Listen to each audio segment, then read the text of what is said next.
Can you hear me online? Anyone? Okay. Seems like. All right. So. Okay, so Nicholas will tell us about speeding up quantum chemistry with machine learning. Floor's yours. So good morning, everyone. I would like first to thank the organizer for inviting me and participate to this workshop. Let me start right away with the outline of the talk.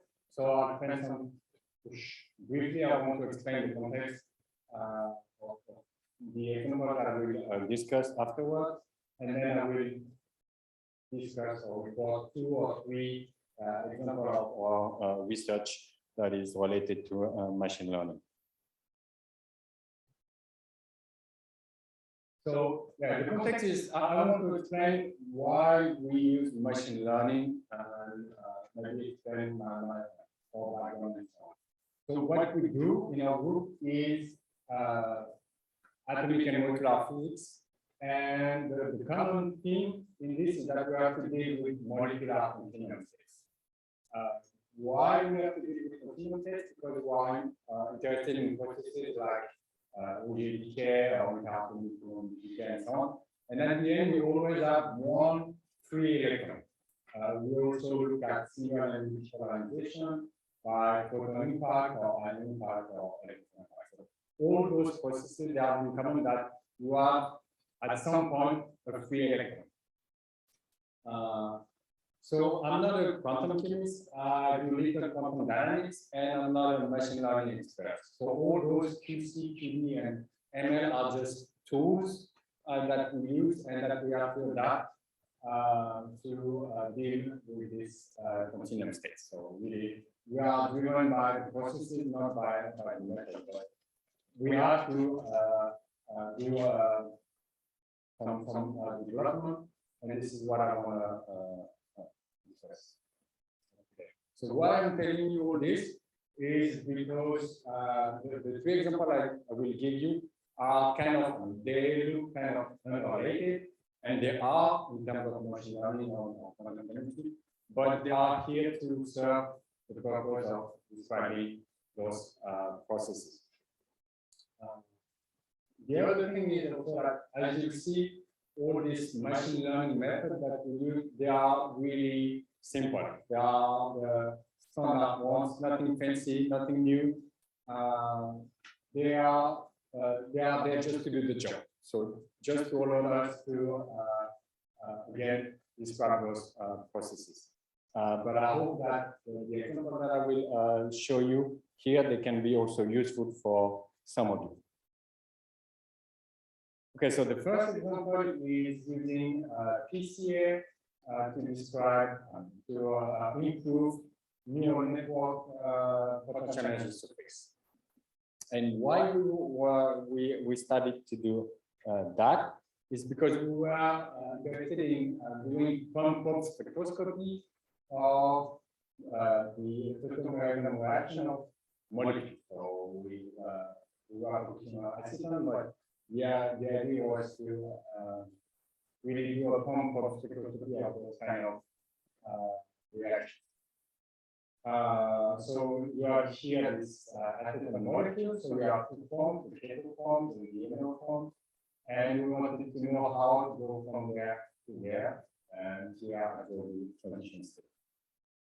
So by pump spectroscopy, I thought that we use an infrared pump to warm up the molecule, let the molecule go from the enol to the ketone form, and along the path follow probe it with photoelectron spectroscopy. So you see again that we have a free electron here. It turned out that computing all these high dimensional potential energy surfaces was too expensive, so we couldn't afford it, and that's why we went to machine learning. And just for the story, that at the end we didn't do the pump spectroscopy because doing this neural network high dimensional potential surfaces took more time than we thought, and we had to develop the method. And Bastien Casier, that was mentioned before, had to defend and yeah, we moved to North Sea and now North.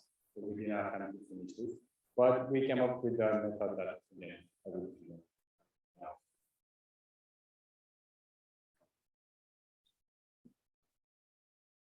Okay, when I prepared the slide, I wanted to show who would be the audience. I think I don't have to really explain this PTA method, but just to be sure that we understand each other, that we use the same words for the same thing, I'm going to go through briefly this.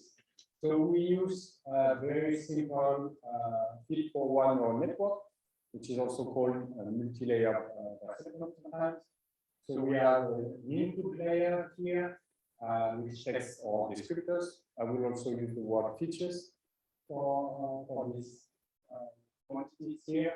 And then we have a single filter layers here, and we have an output layer which gives us the energy corresponding to this thing.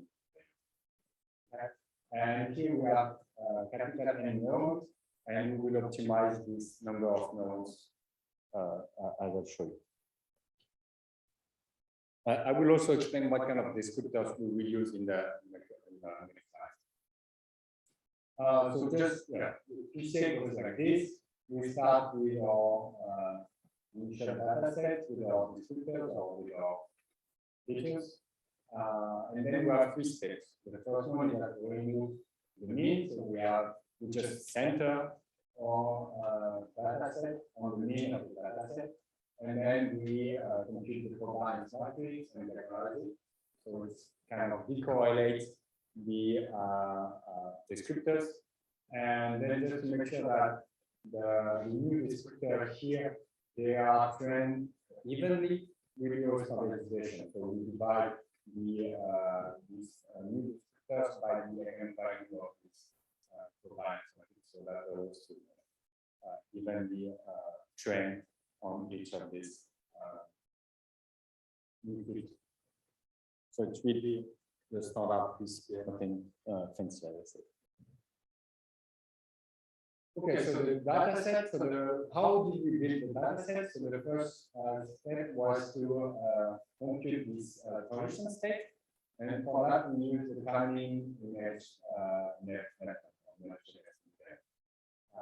and the energy was computed at the DFT level using this network here and see. And we use the BAST method. Then once we have this transition states, we compute this minimum energy path using again DFT, the different functional and James reverse in this case. And then the training set, we took about 1,500 points along the minimum energy. So we took like 11 points along the path, and then we randomly sample the surface along those points. And for the test set, we get the same amount of points and about 1,000. Then we try to kind of descriptor. The first one is the eigenvalues of the Coulomb matrix, and the second one are the odd diagonal of the Coulomb matrix. Yeah, and we will compare the two in the result file. Okay, here I show the RMSE as a function of the number of neurons in our kinder layer. And we have a three curve in the black, in the blue curve here. This is really just the RMSE of the training set using just the neural network. So we have 10 inputs. Yes, sorry, I should explain this. So this is for fit-for-one neural network. Here, that's the number of descriptors. So we have 10 because in acetone we have 10 atoms, and so we have 10 eigenvalues of the Coulomb matrix. That's the descriptor that we use here, and the number of neurons in the single, and this is here. and E is just the output layer, that's the energy. Okay. So in the blue one, we don't use PCA, and what you see is that as the number of nodes increase, we get a bit more accurate result, but then you select a lot. Then we use PCA, and we see here that now we have only 9 descriptor input because it turns out that when you do the PCA, one of the eigenvalues is strictly 0, so it means that there is no information, and that makes sense. If you have 10 eigenvalues, you know that the sum is a constant, so one of them doesn't bring any information. So we can always get rid of one descriptor. And so we have the training set and in the test. And what you see is that the accuracy is already much lower than without PCA, and it's much smoother. Okay, so really PCA helps in training and testing the neural network. Okay, you can see here that after like 45 nodes, we start to do some to have some overfitting. So the result that we show there is really stuff when we get this, when the test set or the parameters of the test set will go in this training set. Then we do the same, but now using this odd data of the Coulomb matrix. So again, we have see a function of the number of nodes in our inner layer. In blue, it's without PCA. Now we have 45 input, 45 descriptors. So that's all diagonal elements of the Coulomb matrix. And we're going to the training set and test. So what we see is that again, PCA helps to get a better training and better generalization. Okay. Here we use the same number just to combine. The other thing we can see is that, not likely, but if we compare to the graph before with the odd diagonal of the Coulomb matrix, we get a lower, better accuracy than with the Coulomb, with the eigenvalues. So now, because those we get a better RMSE, then we will focus only on the off diagonal. Okay, so here I show the answer of the training set. The lowest answer of the training set that we got here for the test set without PCA. So here again we have 45 descriptors. Here we have 45 nodes in our hidden layer, and we choose 45 because we wanted to avoid overfitting. And here that's the result with PCA. And what we did, so the start, the reference is this one. So then we have all these new descriptors, and we have 48 nodes, again to avoid overfitting, and you see that we get much better prediction. What we wanted to do then is to check if we can get rid of some descriptors, some PCA descriptors. So what we did is that we just lower the number of that we use, like 30, 6, 4, and 9, and here we optimize for every descriptor cell, the number of the number of neurons in the layer. And what you see is that we can use down to like 30 descriptors over the 45 out of these 45 without really losing any accuracy. And of course, so it means that we can really just get the same information with only 30 descriptors. Then when we start to lower the number of descriptors, then we lose a bit of information. Worse.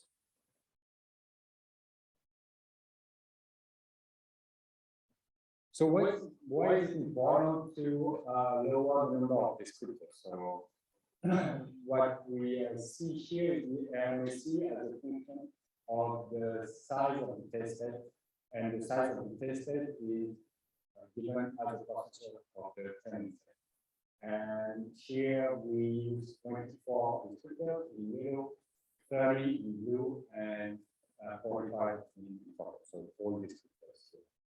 And what you see is that using 30 descriptors, we always get a lower accuracy, whatever the percentage of the training set. So that shows that using PCA, we can reduce the number of descriptors, so we get a better training and but also better generalization. So it's nothing new. I mean, we know that if we can reduce the number of descriptors without using information, we will get better training, better generalization in general, right? What is nice is that we see that it works for high dimension potential energy spaces, and it works if you want to describe the surface not only around the equilibrium geometry, but up to the transition states and to the final states. So this, I think, was really a nice result.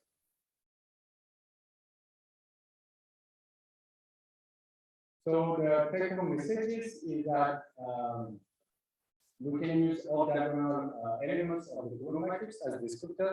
They provide over the two set of descriptors that we provide the most useful one.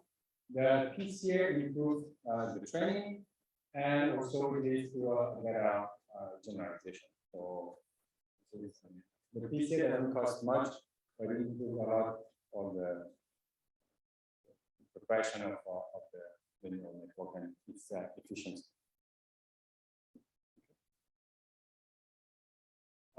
So before moving to the next part, maybe if you have a question on this, I could stop and put a pause here.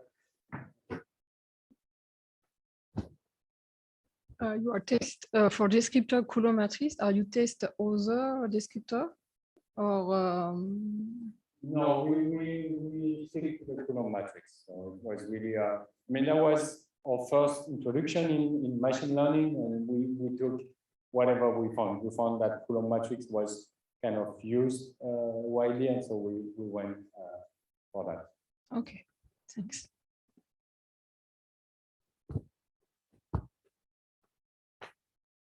Thank you very much for the first part, but I have a question about PCA. That in the neural network, I understand well, you use fully connected neural network, right? Yes. So in the PCA, you mentioned centralized and normalization.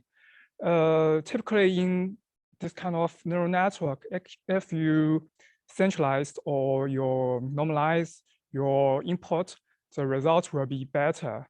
It's a general speaking. So I'm not convinced that it's PCA does the better work. Is mean like the mean remove and the constellation may be the most efficient part in the PCA. So if you have tried only centralize the input result and in PCA, so you compare the results, right? Okay, I see. I think I understand. So you mean here, do we need normalized input? Yeah, just normalized. Yes, just normalized. To be honest, I don't know. Yeah. By sending all this calculation, and I don't remember. I mean, probably told me, but I don't remember.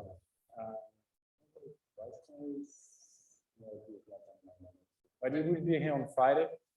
Talk, so maybe ask him. Yeah. Okay. Again, yeah, and maybe there's some trick like batch normalization in neural network. It's also centralized the middle layer, the hidden layer.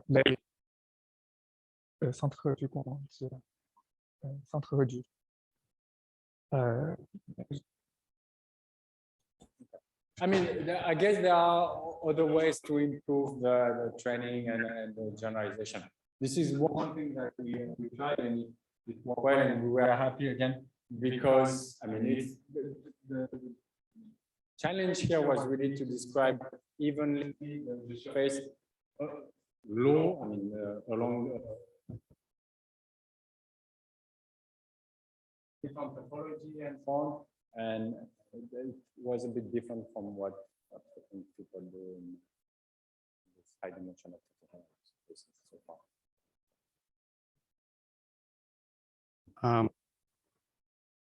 Thank first part of the talk. So we know that in this kind of representation, it's very common to get many different correlation between the features if the molecule is symmetric.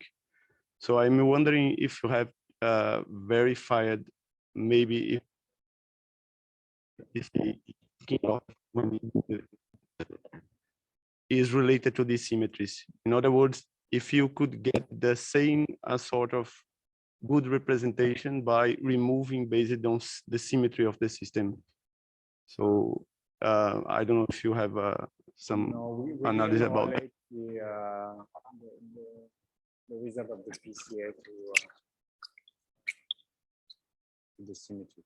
Now we look at the bands and we know that we lose like just, I mean, by going from 45 to 30, we lose 1% of the information, which is nothing, and that's explained that we get better, but we didn't look at those 15 components that was left over and if they were somehow related to it. I guess some of them, yes, probably. I mean, that's PCA should find that for us.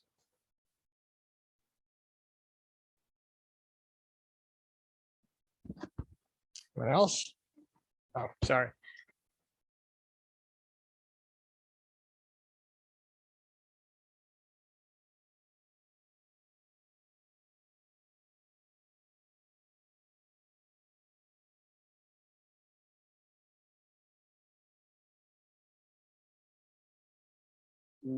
No, we did just.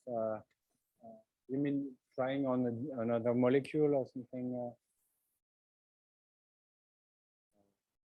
No, we just did that.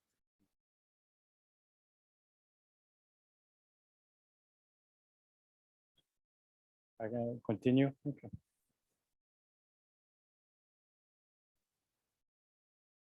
Okay, so the second part is completely different. So that's why I wanted to stop and the question, because now we're going to do something a bit different.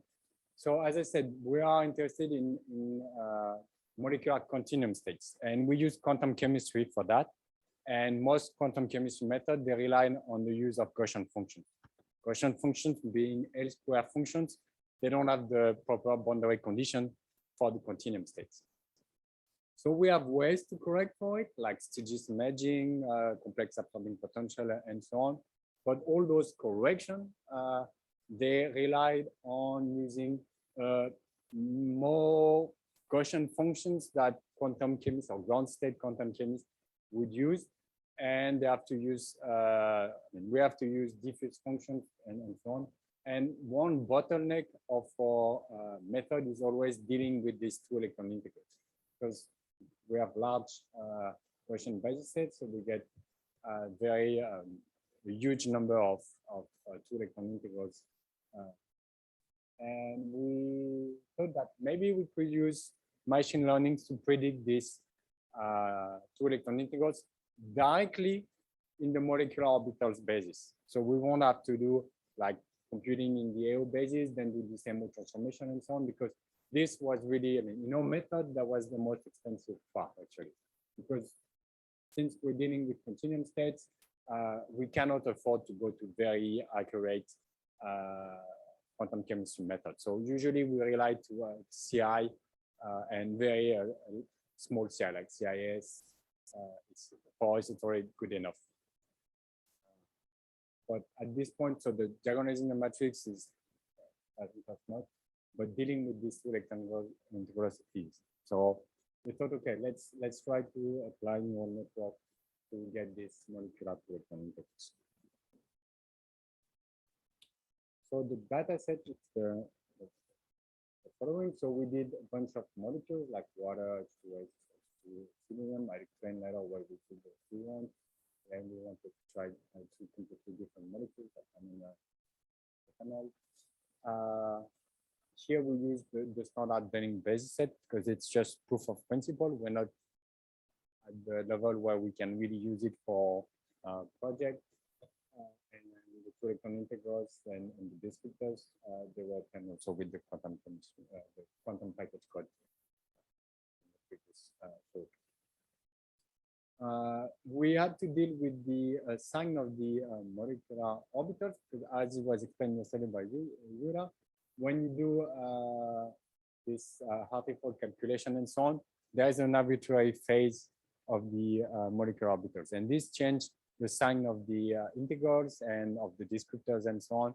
So we had to deal with that, and the simplest way to do it is just put all the possible signs. So we do one calculation, MO1 as a minus, for example, let's say it's minus, we will put the same descriptors, same integrals with the plus. So we just duplicate kind of the data set to get all the signs. It's not the best, the most efficient way to do it, but that was an easy trick to do that. And again, for proof of principle,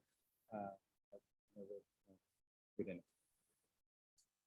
Then we use 16 features, which is the transition dipole moments component, the particle moments, and the two electron energies. So this electron-electron repulsion energy. Okay. So each of this set of 16 features to describe one integral.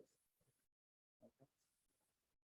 And then we didn't try to optimize that much the neural network. So again, we used fit for one network. We had 16 inputs vector, and then we had 5 hidden layers with this number of neurons, and then at the end we get the integral. So we use this value activation functions and 1,000 and batches of 10k integrals. And this is the result. So here I show the predicted value by our neural network as a function of the real value. And this is for water. And we tried several basis sets. So here it's like double zeta, augmented double zeta, and so on.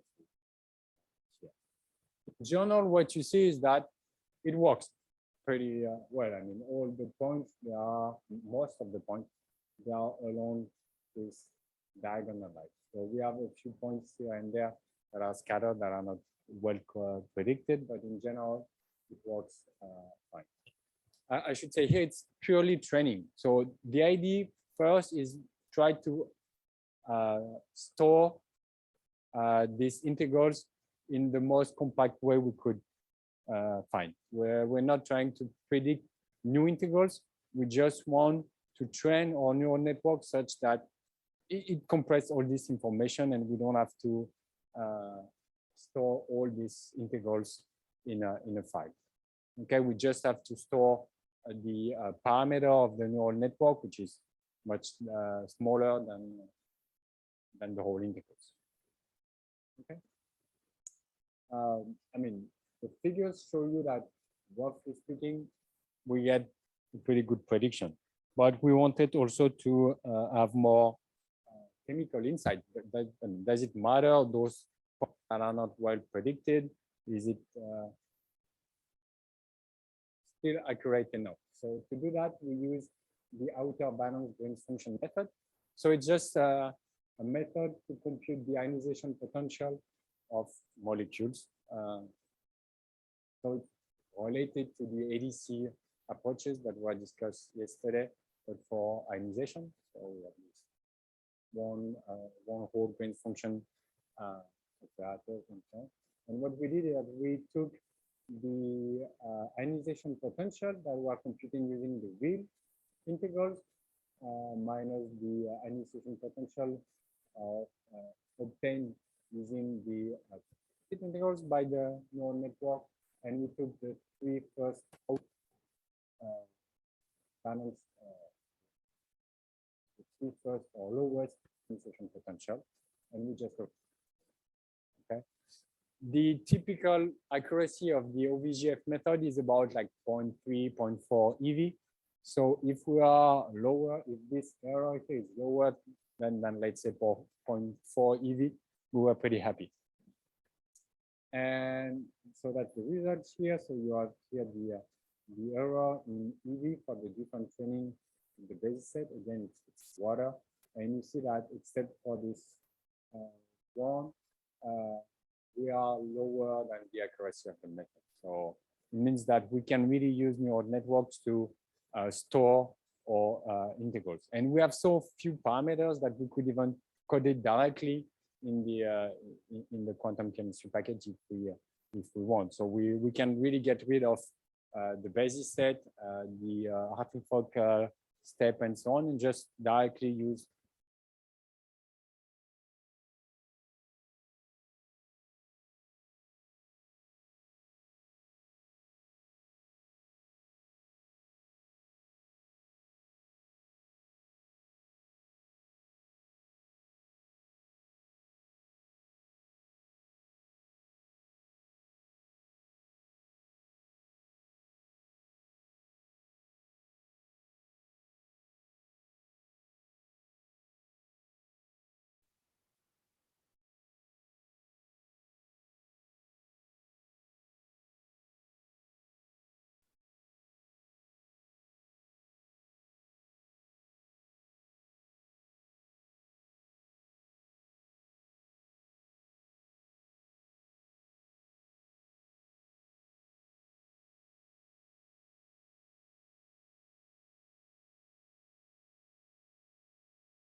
thanks for your talk. I've got two questions. One is related to your largest basis sets. You got at the very beginning, you got the largest.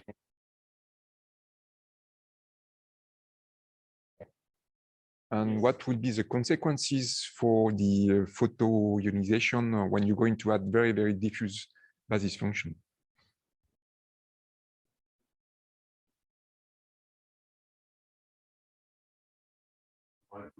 Yeah, in this one.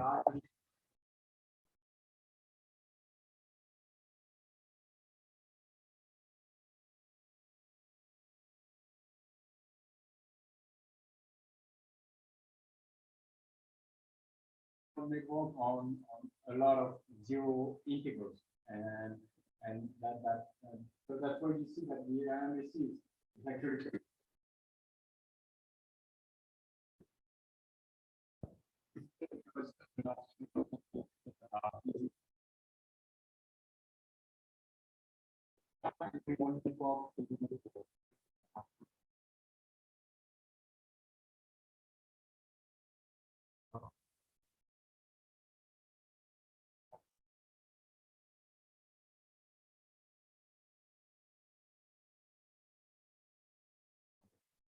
but now that we are this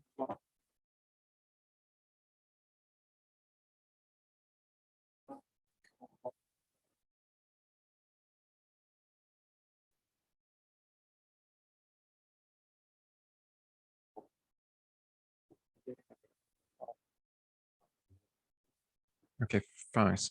And my other question, so you try with the same training for one molecule and try to another one. Did you try also to the same molecule but different geometries? No, we didn't. No, I mean it's something we thought about it, but okay. I mean, since already using the same geometry and different basis set, it was not that the results are kind of mixed, right? It can work, but we're not sure and so on. We stopped like this. And I think now the next step forward is really to use this one. It's Okay. going to be a bit more expensive, but still much cheaper. And just even when we want to do the continuous state and so on, that should be. Okay, thanks.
Okay,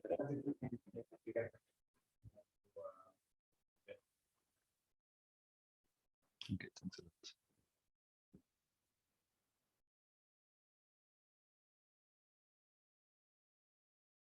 Say calculating a 2-electron integral, I kind of think of a general function that would take in the Gaussian widths, the angular momenta, and the centers of the Gaussian, and would spit out a number. But it seems like you're kind of feeding in descriptors that are specific for a given geometry in a molecule as an input.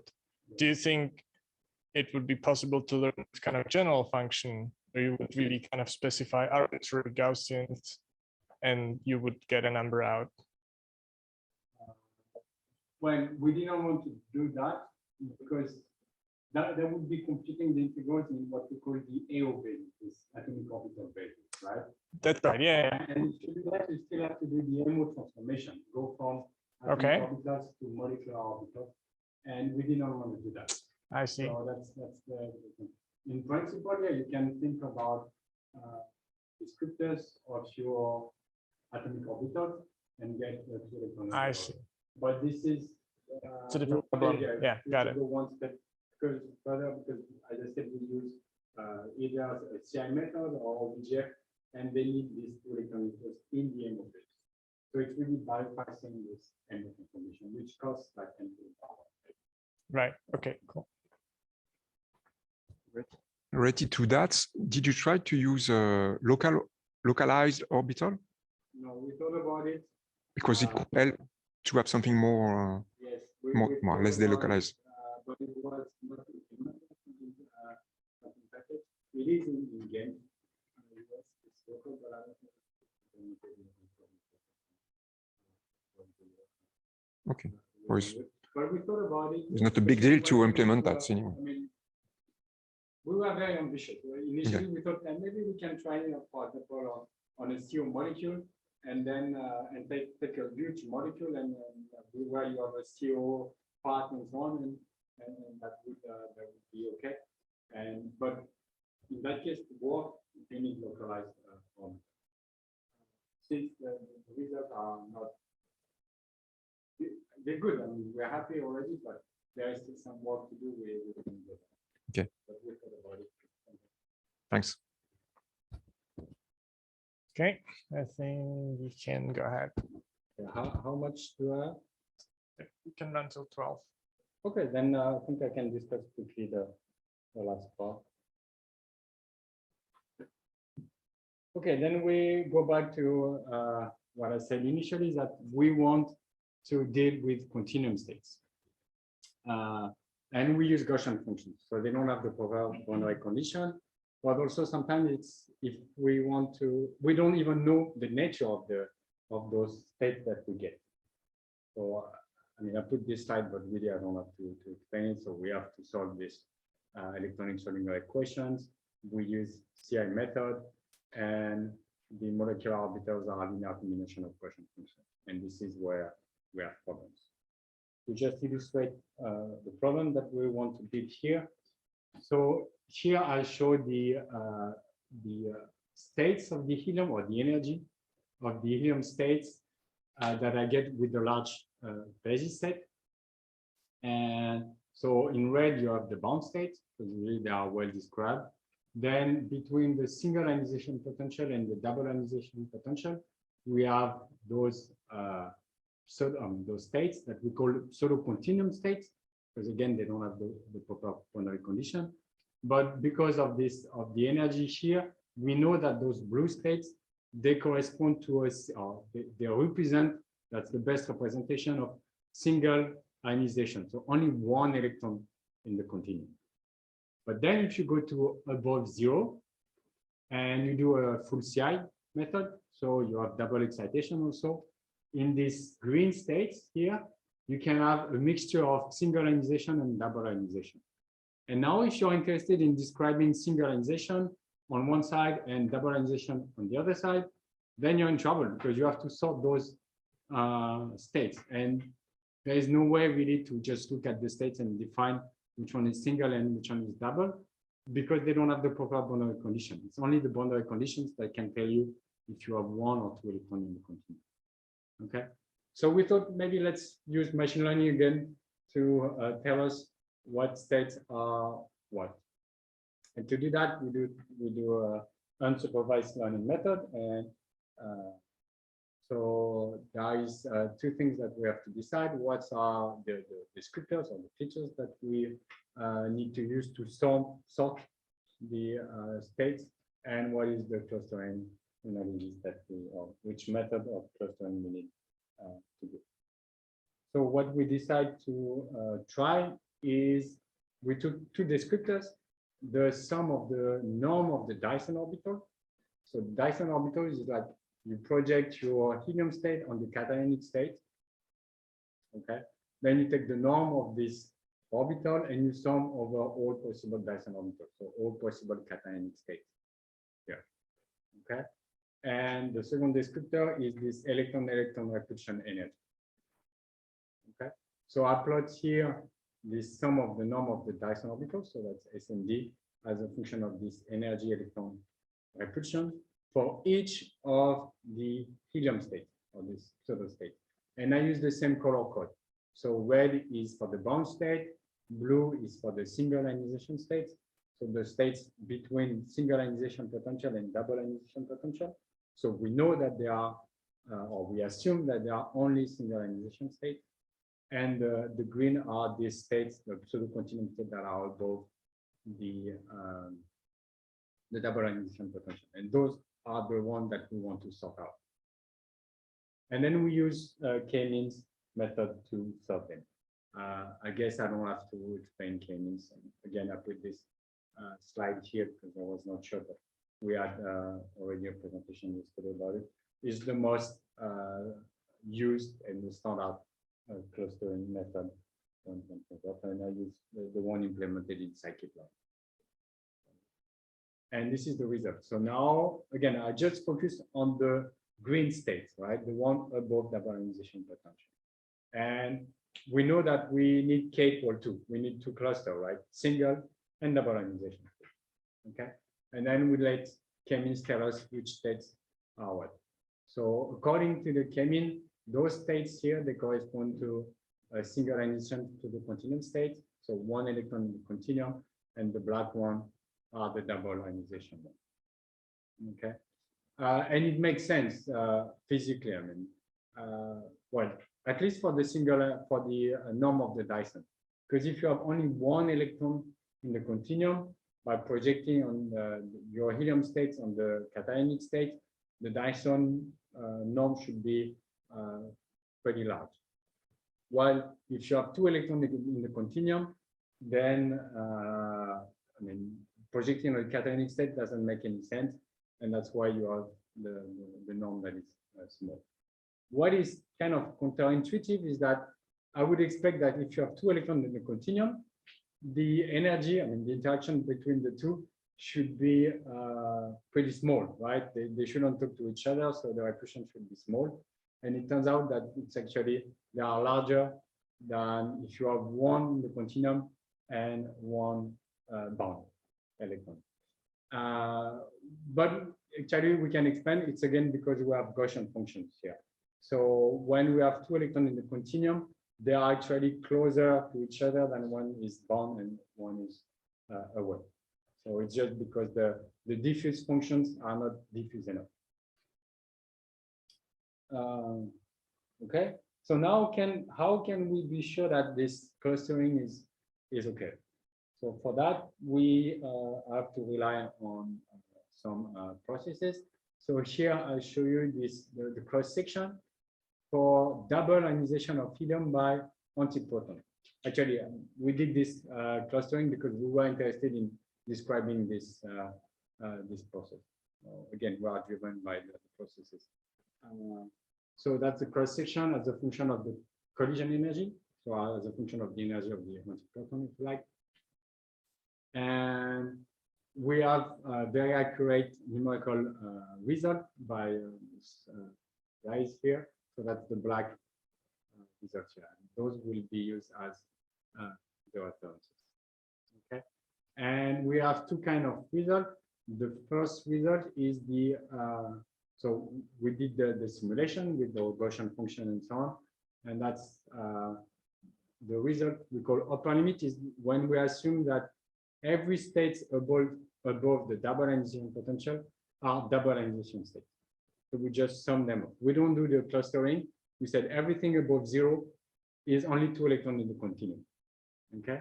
And what you see is that we overestimate the cross section for every energy. And it makes sense because single ionization is usually larger than double ionization. So when you do this upper limit, you kind of include a bit of single ionization in the double ionization. So that's why you have this overestimation. But now if you do the k-mean, so you sort them and you take only the states that your clustering analysis tell you it's double ionization, you get this purple one. So you get a much better agreement. So it's really, it seems that for helium, this Kemin does a pretty good job. Okay, we can leave it that. So we are really happy about this result. It was published here, and later we tried to apply it on H2, and to be honest, it didn't work. It failed. I don't think it's the problem of the Kemin or any clustering analysis. I think it's the problem of the features. Using the sum of the normal of the Dyson norm and the electron-electron accretion is not enough. One has to include other descriptors to really disentangle between the two. Okay, I will stop here. So I would like to thank my co-workers. So Bastien is here, so he did the first part on the PCA analysis, and the two electron integrals was done by Pierre-Louis, who's a postdoc in my group, and Kauta, who did his master with me, and she will start the PhD in October. And yeah, I would like also to thank Veta that helped in every part of this work. And thank you for your attention.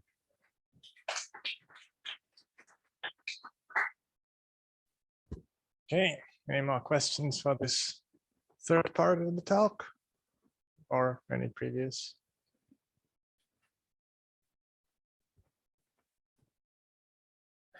Thank you. Just a quick question. So since you are using Gaussian-Basis function, can you have some kind of states which are mixed between single and double ionization? And you cannot disentangle them? Yes. Well, actually, I think it's a better description. When we see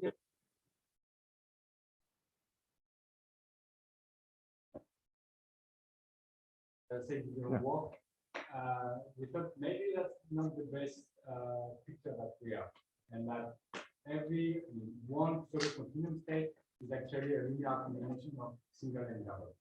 And then we developed another model which has nothing to do with machine learning, so that's why we don't expect it. But we use only Dyson, the norm of Dyson. So we say that. So what we do is that we take the probability to populate one new continuum state, and the single ionization part is this probability times the norm of the Dyson, and the double ionization is the rest. So it's, we can show that we keep the concept of probability, but every continuum states are described in linear combination. And it works well for helium and for H2 and with neon on cyclotron. So it seems like it's a better description. Okay, thanks. But there is no true answer. We don't know.